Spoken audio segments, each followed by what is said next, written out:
First story of Ivor the Engine by Oliver Postgate and Peter Firmin.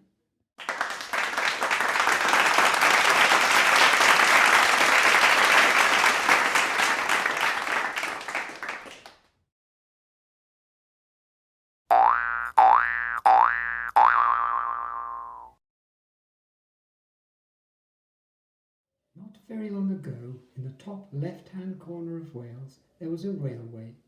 It wasn't a very long railway or a very important railway, but it was called the Merioneth and Llantysilio Rail Traction Company Limited, and it was all there was.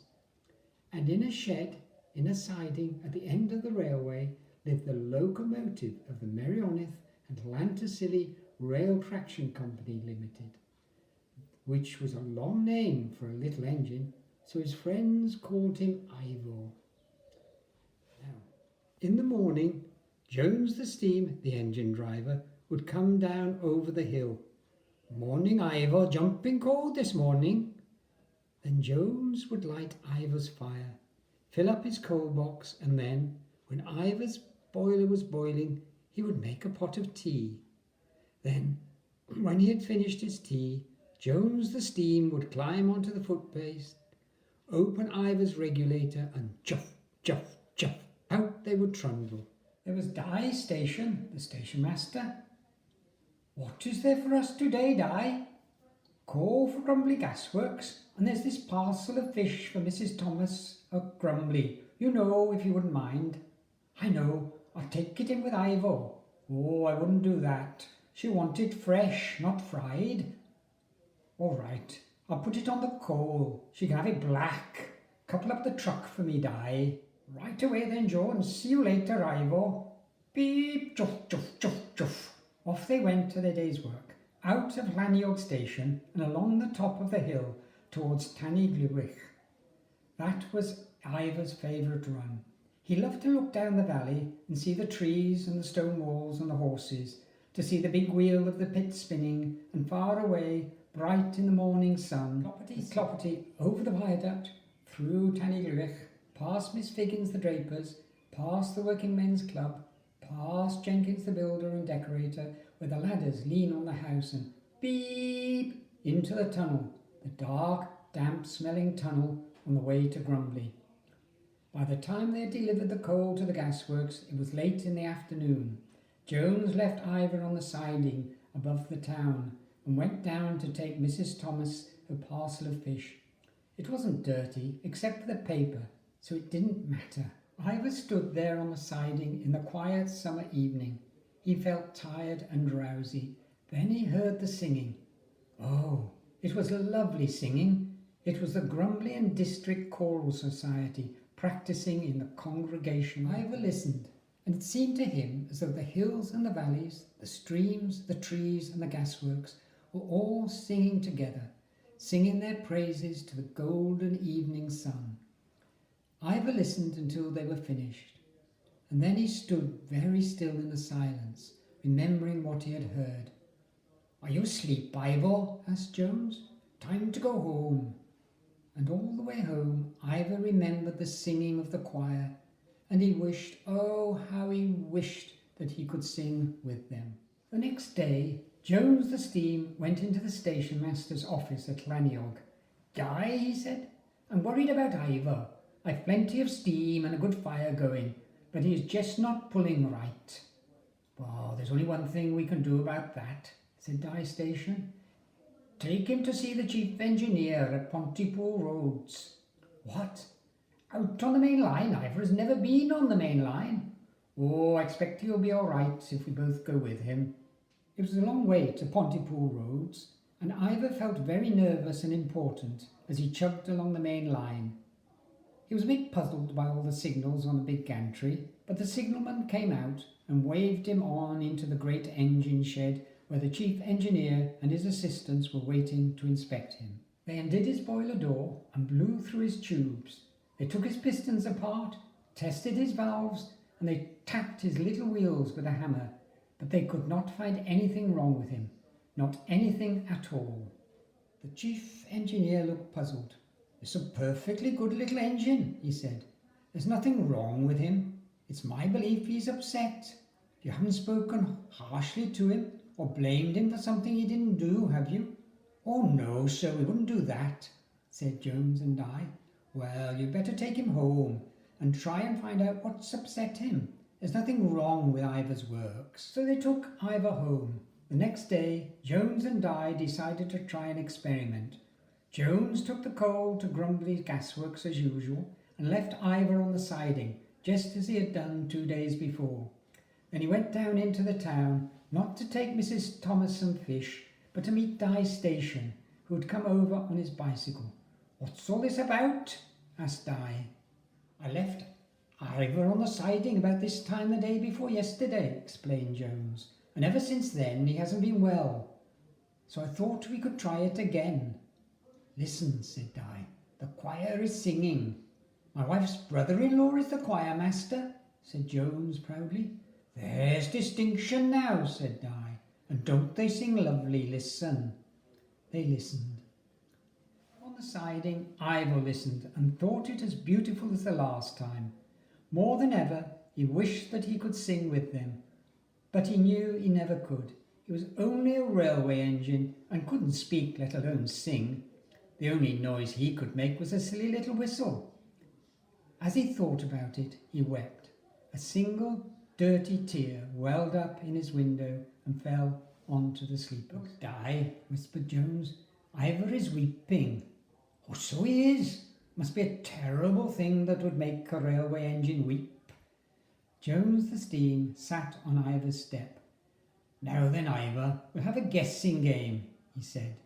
"1 whistle for no, 2 whistles for yes. Are you tired? Beep. Is it this place you don't like? Beep. Is it to do with the singing? Beep, beep. He's right, we're getting somewhere. Is it, oh, I can't think of anything, Di. Is it you want to sing in the choir? Beep, beep, beep, beep. "Oh, be quiet, Ivor back, you wake the whole town," exclaimed Jones. "Oh, Di, there's a strange thing now.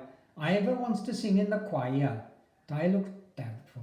"Never heard of a locomotive singing in the choir. There may be regulations." "Well, I don't know," said Jones. "I think we'd better go and fetch Evans the Song and ask him." So Jones the Steam went to fetch Evans the Song, who was the choir master, and Jones his wife, brother-in-law as well. Evans the Song listened to Ivor's whistle. Beep. Evans the Song scratched his head. Oh dear, that's a minor half tone and a bit crude, if I may say so. I don't suppose we should come across that note more than once a year, if that. I mean, it might be very useful for a Chinese choir, but not for the Grumbly and District Choral Society. I'm sorry, gentlemen." He turned to go. "Mind you," he added, "if there were a good ordinary bass note, that would be different.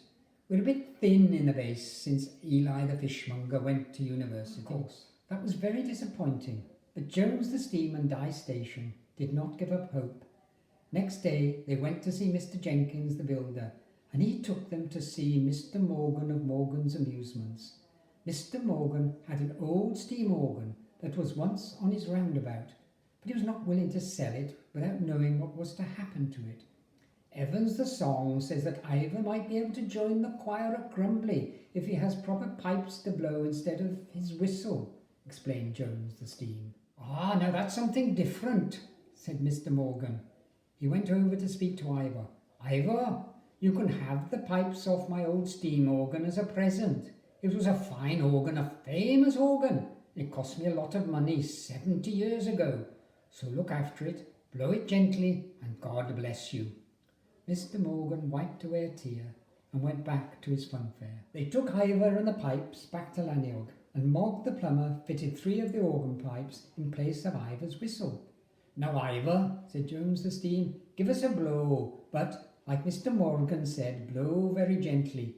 Burp, bop, bop. That's resonance for you," cried Mogg the plumber. "Gentlemen," said Di Station solemnly, "we have succeeded.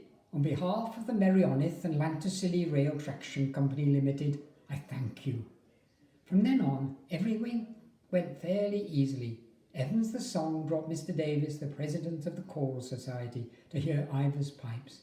He was delighted. Very good indeed. Ivor will be a credit to the choir. Such good tone too. Haven't heard a steam organ like that for years. It's nearly as good as old Mr. Morgan's roundabout.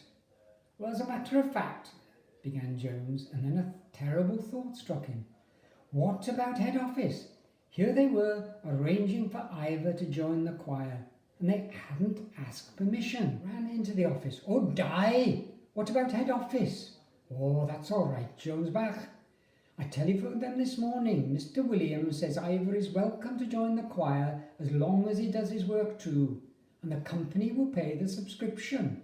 Oh, die, you're a 7-day wonder, shouted Jones, and he danced out to tell Ivor. Well, Mr. Ivor the Engine, Bach, how does it feel to be a member of the choral society? Boop, boop, boopity boop, sang Ivor. The day's work passed in no time, and soon it was evening, and Jones and Ivor were heading over the viaduct towards Grumbly on Ivor's first choir practice. Ivor suddenly felt very funny in his boiler. Oh dear, quite nervous he was. They pulled through Grumbly station and rolled down to the siding. There stood a group of people, and they were all smiling so friendly that Ivor quite forgot to feel nervous. Evans the song spoke to the gathering. Ladies and gentlemen, it's my pleasure to introduce a new member, Ivor the Engine, bass, burp, pop, boop. There you are, like I told you. He's only got 3 notes, but he sings those beautifully. Now let us sing. Evans the song conducted. They stood there in the quiet evening, and they sang, and Ivor sang with them, very softly at first, because they were new pipes, and he wasn't used to them yet. But it was wonderful, just as wonderful as the first day he heard the choir. And Ivor sang with them, just as he had dreamt, but never thought he would. Jones the steam was there, and proud he was of this little engine.